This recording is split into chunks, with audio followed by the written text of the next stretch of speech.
मोदी जी पे आरोप लगाने वाले देशद्रोही हैं। बिल्कुल सच बात है। 70 साल से कांग्रेस के लोगों ने लूटा ही लूटा देश को।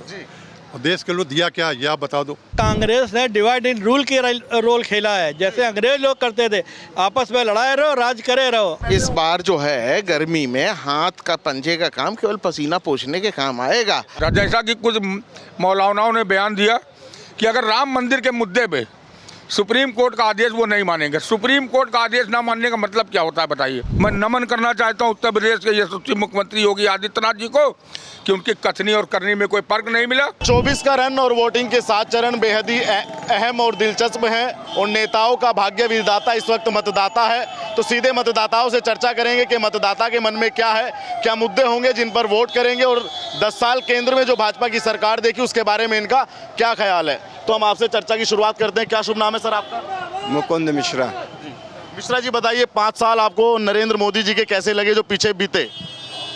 5 साल हर क्षेत्र में भारत की शान आन बान शान को बढ़ाने वाले लगे हैं और मोदी जी के नेतृत्व में हम सभी व्यापारी भाइयों का ये निर्णय है कि अगली बार फिर मोदी सरकार, क्योंकि वाकई जिस प्रकार की देश की प्रगति में, इंफ्रास्ट्रक्चर में, कानून व्यवस्था में और उद्योगों को बढ़ावा देने में, व्यापार में सहूलियत करने के लिए जिस प्रकार से वो योजनाएं ला रहे हैं, इससे देश आगे बढ़ने वाला है। और जो विकसित भारत का संकल्प 2047 है वो मोदी जी के नेतृत्व में हम सब लोग ज़रूर पूरा करने वाले हैं। इसलिए मोदी जी की गारंटी पे हम सभी लोग भारतीय जनता पार्टी को समर्थन करने वाले हैं। आप तो मोदी जी की गारंटी पे भाजपा को समर्थन कर रहे हैं।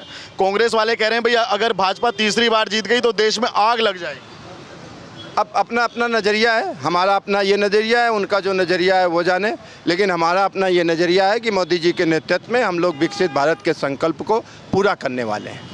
विकसित भारत का संकल्प जो मोदी जी का विजन है वो कंप्लीट हो पाएगा 47 तक? बिल्कुल हो पाएगा, वो हम ही आप लोग पूरा करेंगे। मोदी जी तो हम सब लोगों को एक प्लेटफॉर्म देने का काम कर रहे हैं और हमें लगता है कि विकसित भारत का संकल्प, और इसमें किसी राजनीतिक दलों को कोई भी शंका नहीं होनी चाहिए। उनकी धारणाएं अलग अलग हो सकती हैं, उनकी सोच अलग अलग हो सकती है, लेकिन विकसित भारत 2047 की जो सोच है वो सभी दल, हम तो आमंत्रित करेंगे सभी दलों को कि इसमें बढ़ चढ़ करके हिस्सा लें, क्योंकि भारत से किसी की लड़ाई नहीं है, दल की हो सकती है।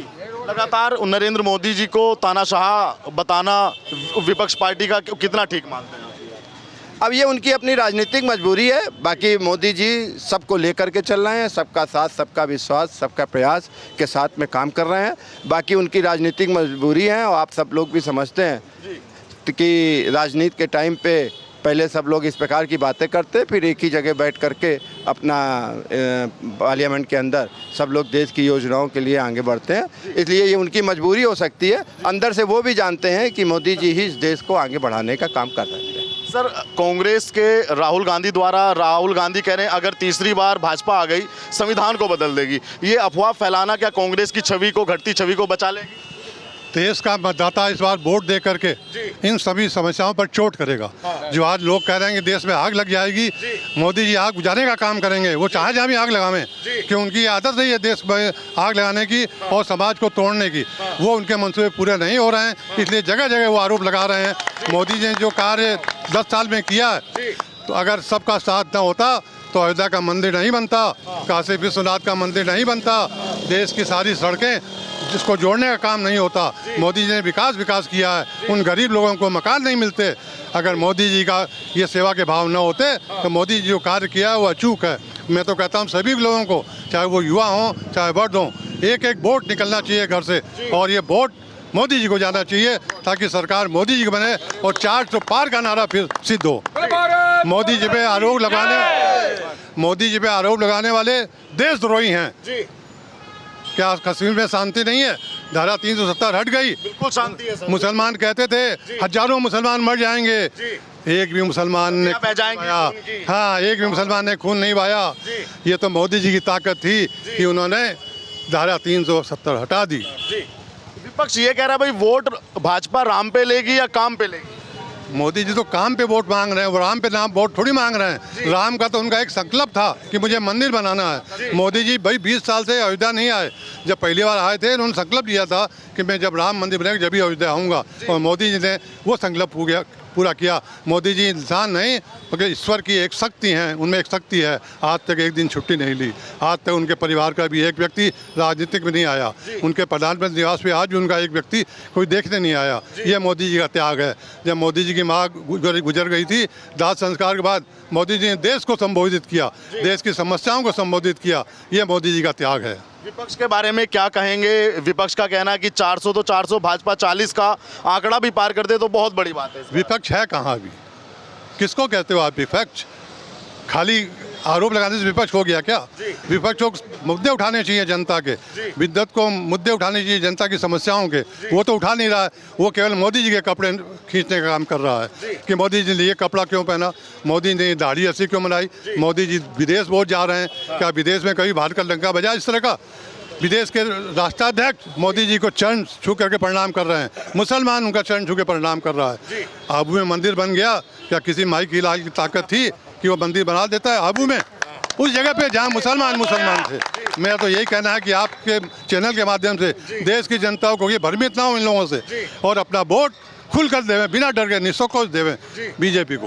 ये बताइए, सब बातें समझ में आती हैं, लेकिन एक बात में थोड़ा कंफ्यूजन है कि 400 पार का जो विजन भाजपा का है वो कहाँ से 400 सीटें लाएगी? ऐसा भाई इंदिरा गांधी जी की मौत के बाद कांग्रेस को सीटें मिल गई थी सहानुभूति में, भाजपा को ऐसी सहानुभूति कहाँ से मिल जाएगी? ये भाई साहब जनता की लहर है। जनता राजा को रंग बना सकती है और रंग को राजा बना सकती है। मोदी जी ने राजा बनने का काम किया है, इसलिए 400 पार करेंगे मोदी। 400 पार राजा से रंग, मतलब रंग से राजा। मोदी ने राजा बनकर राजा का काम किया है, इसलिए मोदी राजा बनने के लिए 400 पार करेंगे। ये बताइए, क्या योगी आदित्यनाथ का डबल इंजन का सरकार है, 7 साल उनकी सरकार को भी बीत गए उत्तर प्रदेश के अंदर, तो डबल इंजन की सरकार में कुछ दम है? योगी जी को मैं सशक्त नमन करता हूँ। उत्तर प्रदेश में उन्होंने गुंडा राज खत्म किया, माफियाओं को खत्म किया।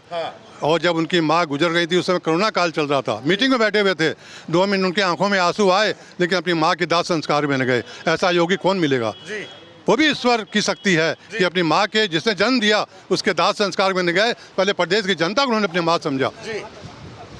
ये बताइए सर, क्या लगता है अखिलेश यादव का यहाँ गठबंधन है कांग्रेस से, उनका कहना है भाई 80 की 80 सीटें भाजपा हार रही है यहाँ। फटे चित्रों कपड़ों से आप गठबंधन बना लीजिए, वो चित्रे फटे कितने दिन चलेंगे, वो डोरियां कितने दिन चलेंगी? वो तो टूटेंगी। वो जुड़ने वाली नहीं है, टूटने वाली डोरियां हैं वो। ये गठबंधन टूटने वाला है, जुड़ने वाला नहीं है। तो आपको लगता है कि 400 सीटें हासिल कर पाएगी भाजपा, तो फिर विपक्ष का क्या स्थिति बनेगी? ये जनता की भावनाएं बता रहा हूँ मैं, अपनी भावना नहीं बता रहा हूँ, जनता की भावना बता रहा हूँ। विपक्ष का क्या हाल होने वाला है? विपक्ष का वही हाल होगा, जो जैसा कर्म करेगा वो ऐसा भरेगा। जो जैसा कर्म करेगा, कहावत है, वो ऐसा भरेगा। अगर उसने सेवा कार्य किया होता जनता का तो हम उसको भी लाते, लेकिन उसने कुछ काम नहीं किया। कल उसने तो टांग लगाने की कोशिश की, चलते को टंगड़ी मार के गिराने की कोशिश की, इसलिए उसके साथ कोई नहीं है। कांग्रेस का कहना है भाई जो सत्ता चलाने का अनुभव कांग्रेस के पास में है वो मोदी जी या भाजपा के पास में है ये नहीं। बिल्कुल सच बात है। 70 साल से कांग्रेस के लोगों ने लूटा देश को, और देश के लोग दिया क्या ये आप बता दो।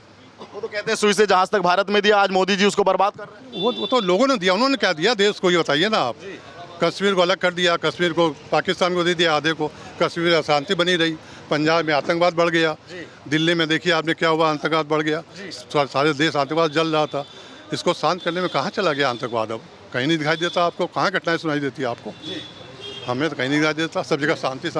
देखिए, कांग्रेस ने डिवाइड एंड रूल के रोल खेला है। जैसे अंग्रेज लोग करते थे, आपस में लड़ाए रहो, राज करे रहो, और देश को लूटा है। 70 साल उन्होंने कुछ नहीं किया। अब की बार मोदी जी के नेतृत्व में 400 पार सीटें आएंगी, क्योंकि यहाँ पर देश में कोई भी विपक्ष बचा ही नहीं है। विपक्ष सब एक दूसरे को नोच रहा है बैठ करके, और आपस में लड़ रहा है। कई कैंडिडेट बदल रहे हैं, तो देश कैसे चलेगा? देश मोदी जी के हाथ में सुरक्षित है और सुरक्षित रहेगा। और अब की बार मोदी जी 400 पार सीटें लेके आपका अपना रिकॉर्ड कायम करेंगे। राहुल गांधी कह रहे हैं कि इस बार कांग्रेस ऐसा कीर्तिमान स्थापित करेगी, बहुत अच्छा कीर्तिमान स्थापित करेगी। मुंगेरी लाल के हसीन सपने तो कोई भी देख सकता है, ठीक है ना? तो मुंगेरी लाल के हसीन सपने अगर कोई देख रहा है तो उसमें क्या बुराई, देखने दीजिए। मुंगेरी लाल के हसीन सपने हैं, और क्या? अरे वो कह रहे हकीकत है ये इस बार। वो तो जनता जल्दी बताने वाली है। बस ये 4 जून को सामने आ जाएगा, दूध का दूध और पानी का पानी। 4 जून 400 पार है इस बार। जो 7 सालों में मोदी जी ने किया वो 70 सालों में वो शायद नहीं कर पाए होंगे। इसलिए 400 पार करने की स्थिति और परिस्थिति में आज मोदी जी खड़े हुए हैं, ठीक है ना। और निश्चित रूप से इस रेखा को ये पार करके ही रहेंगे। ये बताइए, आपको किसी चौक चौराहे पे लोग बात करते मिले कि भाई कांग्रेस की लहर है, कांग्रेस वाले कह रहे हैं कि ऐसी सुनामी और ऐसी लहर इस बार कांग्रेस की है कि भाजपा उड़ जाएगी? ये क्वेश्चन ही बिल्कुल हमें नहीं समझ में आया। ये नहीं आता समझ में। ये क्वेश्चन ही गलत है। ये पत्रकार बंधु पूछ सकते हैं क्योंकि उनका अधिकार है ये, लेकिन ये क्वेश्चन पूछ करके खामखा में समय बर्बाद करना है, पब्लिक का भी और अपना भी। तो ये क्वेश्चन ना पूछें कि चौराहों पे क्या ऐसी चर्चा हो रही कि कांग्रेस की लहर चल रही है या कहीं कोई कांग्रेस का कुछ दिखाई दे रहा है। कांग्रेस ऐसा बोल रही है तो हम तो इसलिए आपसे पूछ रहे हैं कि आप चौराहे पे इस बार जो है गर्मी में हाथ का पंजे का काम केवल पसीना पोंछने के काम आएगा, तय मान लीजिए। क्या बात कर रहे हो भाई साहब? और हाथ का पंजा ही कमल का फूल को लेकर के आगे चलेगा। खत्म हो गई ठीक है। कांग्रेस वाले कह रहे हैं कि राहुल गांधी एकमात्र आज के समय में ऐसे नेता हैं जो संविधान को बचा सकते हैं, वरना संविधान खतरे में, भारत खतरे में। देखिए राहुल जी ठीक है, वो उतने समय तक वो रहे, उस परिवार से रहे, हम उस विषय में कुछ नहीं कहना चाहते हैं, बिल्कुल नहीं पढ़ना चाहते हैं। लेकिन मोदी जी जो कर रहे हैं वर्तमान में वाकई एक बच्चे को दिखाई देता है। आज की तारीख में आप किसी भी क्लास के किसी भी ग्रेड के बच्चे से बात कर लीजिए कि भारत का प्रधानमंत्री कौन है, तो वो 1 सेकंड के अंदर जवाब देगा माननीय नरेंद्र मोदी। और इससे पहले जो आते थे प्रधानमंत्री बन करके, ये वाले वो वाले, बच्चों को पढ़ाना पड़ता था, सिखाना पड़ता था, तब शायद वो बोलने में सक्षम हो पाते थे, पिट के उनके दिमाग में घुसता था। हाँ, आज की तारीख में वो बच्चों को भी मालूम है कि who is our prime minister of India, तो बच्चों को जानकारी है और हर महिला को भी जानकारी है। और जैसे कि मुस्लिमों की आप लोग बात करते हैं ना, तो इस बार जो है 40% मुस्लिम वोट भी भारतीय जनता पार्टी में पड़ने जा रहा है। 40%? Yes, isn't it? फिर उनके जो आका समाजवादी पार्टी की झोली में अभी तक भर भर के वोट जाया करते, वो क्या करेंगे? वो समाजवादी पार्टी जो है अभी तक दोहन का काम कर रही थी मुस्लिमों का, और माननीय नरेंद्र मोदी जी ने दोहन का काम नहीं किया है। 3 तलाक किसने खत्म कराया? बीजेपी सरकार में हुआ। तो आप भी मानते हैं कि नहीं मानते हैं? आप भी बनवा ही रहे हैं मेरे हिसाब से। 3 तलाक किसने खत्म कराया? हलाला किसने खत्म कराया? किसने खत्म कराया? इसी सरकार में हुआ भैया। तो फिर आप कहना क्या चाहते हैं कि बीजेपी ही जीत रही है ना? जी, आपके क्वेश्चन ही आपके उत्तर हैं। क्या पता वो 3 तलाक से वो मजहब खुश ना हो। अरे तो बड़ा ऐसा हो नहीं सकता है। 3 तलाक से महिलाएं तो 100% नाखुश हैं। पुरुष हो सकता है नाखुश हो, तो पहले भी नहीं मिलता तो उनका आज नहीं मिलेगा तो कौन सा जो बन बिगड़ जाएगा। 40% जो है ये महिलाओं की, महिलाओं का ही वोट मिलेगा। महिलाओं का ही वोट मिलेगा 40%, 100%। ये बात मैं बोल रहा हूँ आपसे। उनके मियाँ देने देंगे उनको? मियाँ वहाँ पे बॉक्स के पास में जाके क्या तलाशी तो लेंगे नहीं, वो घर में तलाशी ले सकते हैं, सब कुछ कर सकते हैं, लेकिन जहाँ पे बैलेट बॉक्स है वहाँ पे पॉसिबिलिटीज नहीं है, पहुंचना ही असंभव है उनका। असंभव है। जी हाँ, तो निश्चित रूप से। जी, आप बताइए सर, आपसे हम ये सवाल पूछेंगे कि राहुल गांधी कह रहे आप हैं, अपना नाम बताइए। आकाश त्यागी मेरा नाम है, और मेरा आपसे सवाल ये है कि क्या लगता है 2024 के चुनाव में 24 का रण और 7 चरण में जो वोटिंग होना है अहम है, बहुत ही दिलचस्प है, अहम है, तो क्या मानते हैं कि भाजपा का जो लक्ष्य 400 पार का है वो हासिल कर पाएगी भाजपा? देखिए, जैसा पूर्व वक्ताओं ने आपको बताया है जी, 400 पार में तो कोई डाउट है नहीं, लेकिन आपने कुछ मुद्दे भी लोगों से चर्चा की जी, मुस्लिम वोटर्स के बारे में। जी, तो मैं आपको बताना चाहता हूं कि आप अपने मन से एक वहम बिल्कुल निकाल दीजिए जी। कि मुस्लिम समाज के सभी लोग हमसे नाराज हैं। अच्छा, ये मुद्दा आप अपने मन से ये वहम निकाल दीजिए। देखिए, मुस्लिम आज इससे पहले समाजवादी पार्टी और बहुजन समाजवादी पार्टी की सरकार में जी, नौकरियों में आपको जैसा कि जानकारी, अगर आप निष्पक्ष रूप से पत्रकारिता कर रहे हैं जी, और आप एक युवा हैं देश के, तो आपको अच्छी तरह पता है कि नौकरी दरोगा की नौकरी हो या प्रदेश सरकार की कोई भी नौकरी, लिस्ट बन जाती थी, पैसा जमा होता था, नौकरी मिल जाती थी। जी। मैं दोस्तों आपको एक वाकया बताना चाहता हूँ। मैं यहाँ आ रहा, 2 बच्चे जा चुके, मैं सेना से रिटायर व्यक्ति भी हूँ। 2 बच्चे जा रहे थे, मुझे लगा ये फौजी हैं। मैंने उनको बुलाया, मैंने कहा क्या करते हो बेटा? बोले सब इंस्पेक्टर हूँ। तो मैंने कहा कि अखिलेश की सरकार में तो आपका सिलेक्शन हुआ था। उन्होंने कहा भैया अखिलेश की सरकार मेरा सिलेक्शन हो ही नहीं सकता था, मैं रहने वाला इटावा का हूँ, यादव भी हूँ, क्योंकि वहाँ तो पैसा जमा करके नौकरी मिलती थी। लेकिन आज चाहे मुस्लिम हो, हिंदू हो या किसी वर्ग का, मैं चैलेंज के साथ एक बात कहता हूँ, मैं मुस्लिम समाज के लोगों से भी पूछना चाहता हूँ, आपके चैनल के माध्यम और आप भी पूछिएगा, किसी भी योजना में हिंदू मुस्लिम भारतीय जनता पार्टी की सरकार ने नहीं किया है।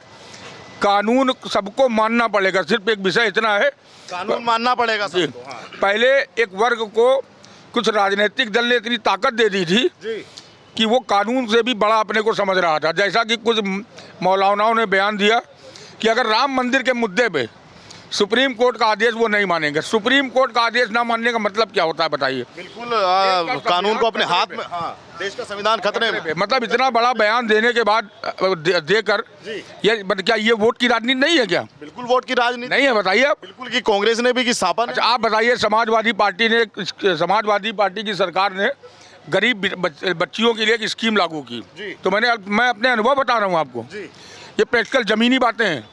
महिलाओं से मैंने कहा क्या दिक्कत है बताओ। एक महिला ने मुझे खड़े होकर कहा कि भाई साहब एक योजना थी हमारी गरीब मुस्लिम कन्याओं के लिए, जिसमें हमारी कन्या को 20,000 रुपया मिलता था। तो मैंने उस महिला से एक क्वेश्चन किया कि मुझे एक बात बताइए, आपके कितने बच्चे हैं? बोली 2।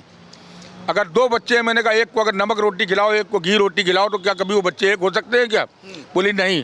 तो मैंने कहा उसी विद्यालय, सरकारी विद्यालय में अगर एक हिंदू की बच्ची पढ़ती, एक मुसलमान की बच्ची पढ़ती, तो उनमें ये फ़र्क नहीं है क्या?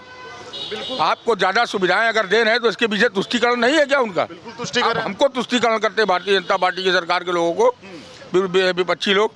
आप मुझे एक उदाहरण बताइए, अल्पसंख्यक समाज का एक व्यक्ति भी कह दे कि राशन हो, आवासीय व्यवस्था हो, किसी में भी अगर उनके साथ किसी तरह का भेदभाव हो, कोई भेदभाव नहीं। देखिए मोदी जी का नारा है सबका साथ और सबका विकास। अब आ जाइए योगी जी के ऊपर। अभी आप योगी जी के बारे में पूछ रहे थे। योगी जी डबल इंजन की सरकार यहाँ चल रही है, मैं बता रहा हूँ ना। अब योगी जी के बारे में आ जाइए। मैं आपसे पूछना चाहता हूँ, जैसे मैं देख रहा हूँ आजकल कुछ विपक्षी लोग वीडियो बनाकर डाल रहे हैं। मुख्तार अंसारी मसीहा था, मुख्तार अंसारी मसीह देखा आप ना, महात्मा बता रहे हैं कोई। हाँ उसको महात्मा बता रहे हैं। ये उनकी प्लानिंग है क्या? अच्छा आप बताइए ना, मुख्तार अंसारी इतना बड़ा पैसे वाला कैसे बन गया? अतीक अहमद खड़खड़ा चलाता था, तांगा चलाता, इतना बड़ा पैसे वाला कैसे बन गया? दिन रात सैकड़ों हत्या कर चुका है, सैकड़ों माताओं बहनों की मांग सिंदूर छीन लिया उसने। आप उसको महात्मा बता रहे? योगी जी ने विधानसभा में कहा था मिट्टी में मिला दूंगा। मैं नमन करना चाहता हूँ उत्तर प्रदेश के यशस्वी मुख्यमंत्री योगी आदित्यनाथ जी को कि उनकी कथनी और करनी में कोई फर्क नहीं रहा, और निश्चित ही उसको ऐसे माफिया बदमाश आदमी को उन्होंने मिट्टी में मिलाकर कानपुर महानगर में उत्तर प्रदेश में ये मैसेज दे दिया कि अगर बदमाशी करोगे या तो ऊपर चले जाओगे या जेल में जाओगे। अब आप बताइए ना कौन सी अब क्या समस्या है? आप राहुल गांधी की बात कर रहे हैं तब से। मैं राहुल गांधी के बारे में ये कह रहा हूँ, राहुल गांधी पप्पू, पूरे देश का पप्पू है वो। देखिए ऐसा होता है कि राजा के घर में राजा पैदा हो जाए, ऐसा जरूरी नहीं है। ये लोकतांत्रिक समय है ये पहले का समय था, राजा साहब थे, उनका लड़का राजा होता था। कांग्रेस कह रही है जननायक है वो, लोक नायक है वो। अच्छा कांग्रेस अगर ऐसा कह रही तो जनता उनको क्यों नहीं जिता देती है? भाई हम कह रहे हैं मैं बहुत अच्छा हूँ, लेकिन इसका फैसला तो जनता करती है ना। इसका आपने सबूत देख लिया अभी राजस्थान, वहाँ पे मध्य प्रदेश और मध्य प्रदेश राजस्थान में देख। तो अभी तो ट्रेलर देखा है, आगे पिक्चर देखोगे, उनको समझा दीजिए राहुल जी को। तो क्या स्थिति होगी कांग्रेस की अभी 24 में? कुछ नहीं, तब तक खड़के जी और ज्यादा वृद्ध हो जाएंगे। खड़के जी अभी चल तो पा नहीं रहे, क्योंकि देखिए कांग्रेस हो गई है, समाजवादी पार्टी हो गई। जैसे भारतीय जनता पार्टी ने यादव समाज के एक छोटे से कार्यकर्ता को मुख्यमंत्री बना दिया। क्या अखिलेश यादव अपने यहाँ कभी ये कर सकते हैं किसी और? एससी ने यादव को छोड़ो, आप एससी तो छोड़ दिए, बनाएंगे नहीं कभी अपने घर से अलग यादव को सीएम। अनुसूचित वर्ग से तुमको बहुत नफरत है, लेकिन अपने समाज में भी आप उनसे पूछिए। पूरी बंदरबाट परिवार में चल रही, बोले शिवपाल का लड़का, राम गोपाल का लड़का, आदित्य यादव। नहीं बताइए ना कौन सी लोकतंत्र है आपका? मायावती का लड़का, भतीजा, वो वहाँ पे उनकी जगह पीठासीन हो रहा है। तो क्या जो 50 साल से वह काम कर रहे हैं पार्टी में, तुम्हारे गुलाम है क्या? बिल्कुल। तो दोस्तों मैं आपको बता दीजिए कि राहुल गांधी को बता दीजिए, हो सकता है अखिलेश को भी बता दीजिए, कि अब वो समय चला गया कि राजा के पेट पहले तो मुख्यमंत्री उनके पिता नेताओं का जनता ने बिस्तर गोल कर दिया। बिस्तर गोल कर दिया। थोड़े दिन बाद ये चुपचाप घर में बैठ जाएंगे और भारतीय जनता पार्टी में शामिल होने का प्रयास करेंगे लाइन लगा के। ये सारे कांग्रेसी और सपाई। अरे देखिएगा ना, आप कानपुर में देख रहे हैं आप। अच्छा, आप कानपुर बताइए, आज कानपुर महानगर में कांग्रेस का सुपड़ा साफ हो गया है। मैं चूंकि नाम लेके नहीं बता सकता, उस हमारे भाई हैं, किसी अन्य दल से राजनीति कर रहे हैं, एक अलग विषय। लेकिन दोस्तों मैं बताऊं, मैं उनका चेहरा देखता हूँ, गंगा मेला में उनका चेहरा मैं देख रहा, उनके मन से ये आवाज़ निकल रही कि भाजपा में मैं चला जाऊँ। एक भारतीय जनता कांग्रेस के जिले के उपाध्यक्ष हमारे बड़े भाई भी हैं वो, उन्होंने मुझे आके कहा, बोला यार अनूप जी, यार भाभी तुम्हारी मुझसे बहुत गुस्सा है। हमने क्या हो गया भैया? बोले राहुल गांधी की फोटो करें, हटाओ, कांग्रेस छोड़ो। में से राहुल गांधी की फोटो हटा ना, कांग्रेसी है ना वो। देखिए, प्राण प्रतिष्ठा के बाद मानसिक रूप से लोग जो 500 साल से इंतजार कर रहे थे, भाई मैं मुस्लिम समाज के लोगों से कहता हूँ, अगर मैं कह दूँ मक्का मदीना में मेरा मंदिर है तो आप मानोगे? नहीं मानेंगे। तो मेरा राम मंदिर मेरा मक्का मदीना था ना। जी चलिए ठीक है, ये तमाम लोगों की राय आपने सुनी। आप भी वीडियो पे अपनी राय रखिएगा और चैनल पर नए आए हैं तो चैनल को सब्सक्राइब कीजिएगा। धन्यवाद।